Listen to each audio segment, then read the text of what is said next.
I see the countryside, it's just, it feels like home. It's by far the biggest race of the year for us. C'est le rêve de tout pilote. That camaraderie and that fellowship is really meaningful. It's the best one to win. C'est la course.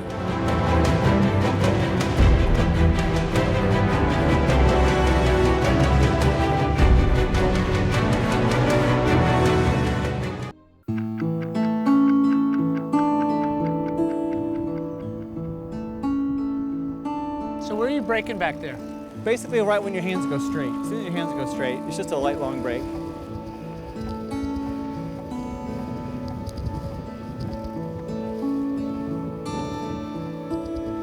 Most likely it's going to be a light touch on the brake and then a big lift, and then just maintenance throttle. Just to transfer the weight to the front.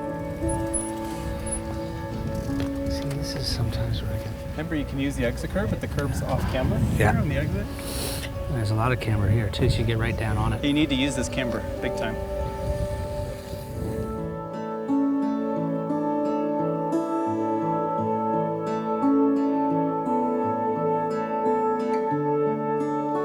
To go there is always very special because of the elevation change, and I think the iconic corkscrew, there's something about that track that I particularly like because that's where I started racing in my Skip Barber. And I like the rhythm of that track. I like the environment and certainly Carmel and down by the ocean.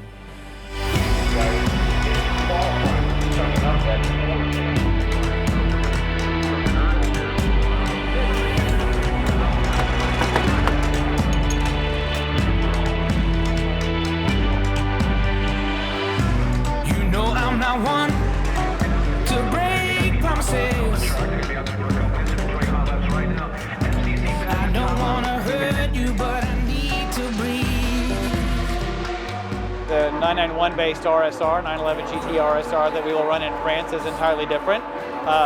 Much higher technology, better tire technology, electronics, things like that. But still the basic weight distribution is the same, and the way that the car moves and feels when it's at the limit is the same. So it's still very good practice.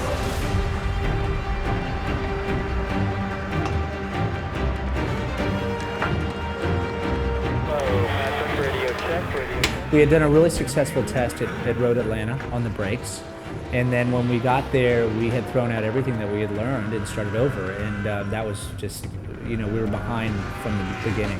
That was a complete struggle.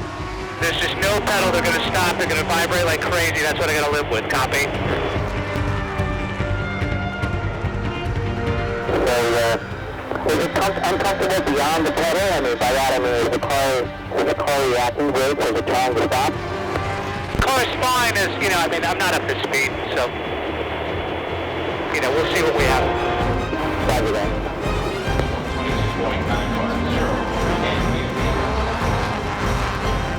No confidence with the braking at all.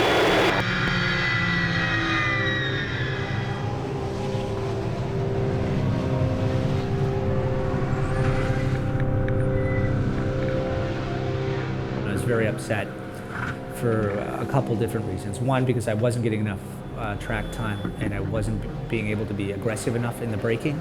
And you could see in the data where we were losing time there. And then overall morale, I knew going in if we didn't have better results that there was going to be some big changes having to happen ultimately.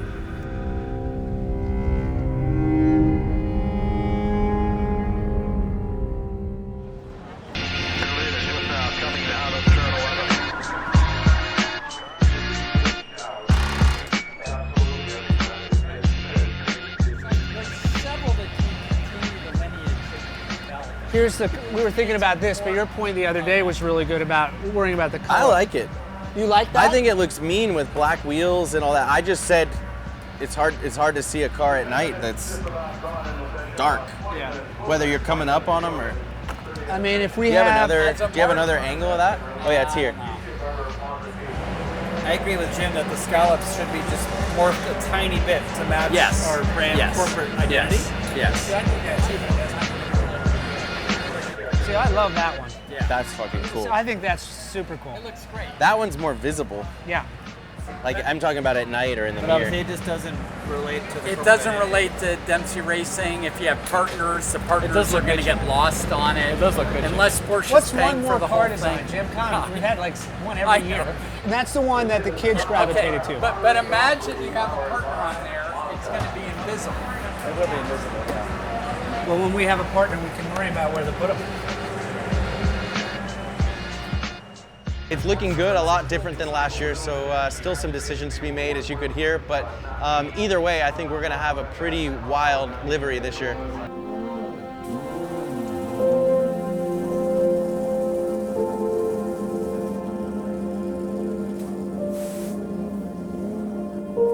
It's nice to see the evolution in Patrick as a driver. You know, as part of my job is to kick him out of his comfort zone and allow him to push himself and realize, okay, you're driving well now, but you're too comfortable. You want to drive that next level, you've got to be comfortably uncomfortable, I like to say. And he's doing that now. So it's exciting for me to see his progress.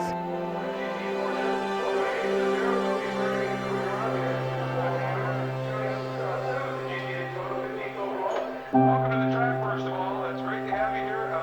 The final players so involved in the series and in this championship, and very involved with So look, you're a good driver.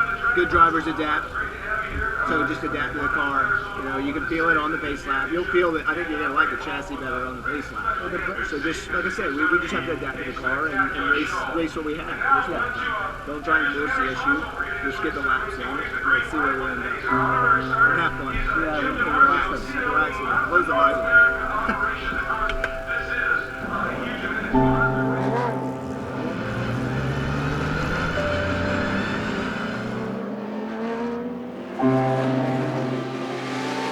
We went into the race, and I hadn't been on that set in particular. Green, green, green. What had happened is the brakes had migrated to the rear, so when I went into the top of the corkscrew, you know, aggressively under braking, the back end stepped up. I probably should have contained it a little bit more, but at that point it was a combination of a multiple of races coming together where we weren't getting the results that we wanted, and we were dealing with the same issue. So I think a lot of that frustration came out in that instance, and I was mad at myself. And then I knew the race was over. All right, Patrick, if your tires still have air, I'm just test the pack, try to feel it out, get rid of the pickup, and let me know if you think your tires are flat spotted or not. I had the pace on the guys in front of me. I definitely could have made up some spots. I think ultimately the car was good enough for a top 5. Andrew's pace when he was in the car was good enough to do that. And I was sticking with the guys even though we were a lap down. Ultimately, at the end of the day, it's really teaching me, you know, how to lead and what I need as a driver and what I need as a team owner and what the team needs itself. So that's good, although it's incredibly challenging.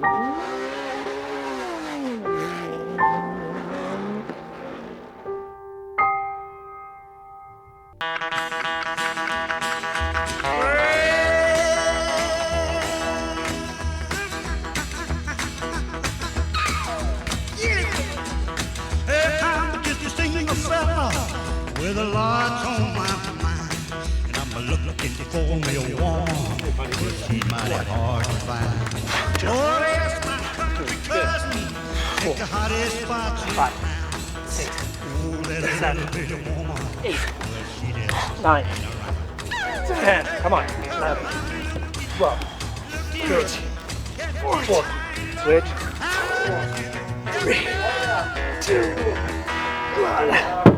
Breathe. Really feel like that you're feeling them.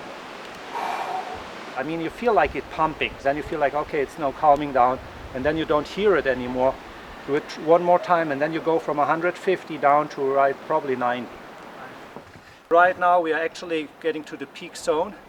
Then we're gonna slow down so that he's fresh before he's gonna arrive at Le Mans, sitting in the car, and then we're just gonna try to adjust his body to the stress factor. Plus, I try to get him to talk as much as possible so I can recover.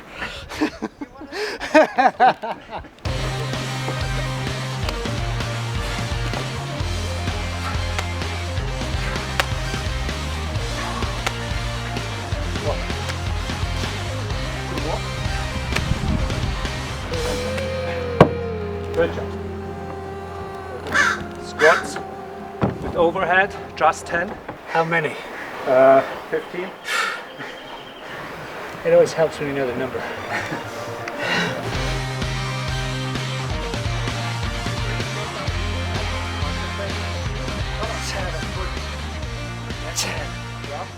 You can be much more aggressive for a longer period of time the more energy you put into your workouts. And you're living in that area where there's a lot of pain, and you're trying not to think about how many reps that you need to complete, but just one at a time. And working through that, I find that it really helps you in the car when you're in that same place emotionally and physically. One. You don't have to go up that fast, but really control it. So really take the head with you, what means you're also bending the trap and train the traps to hold the position. That's a simulation also in the car when you go left, right, like go in the crew. 2 sets? 2 sets. Okay. 1.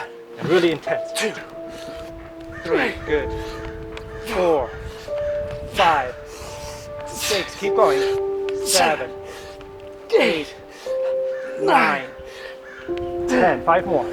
11. 12. 13. Good. 14. And 15. Oh, good job.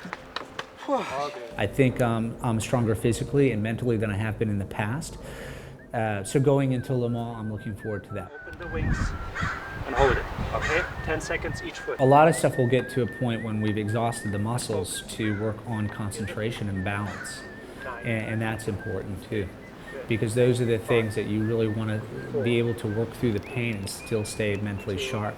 And certainly with the multiple classes, it's really important that your situational awareness and your eye-hand coordination you're working really well together. 1, 2, 3, 4, 5, 6, 7, 8, 9, 10, 7, 8, 9, 20. I'm done. You done? Yeah. Okay, good job. Good job. Good. Good.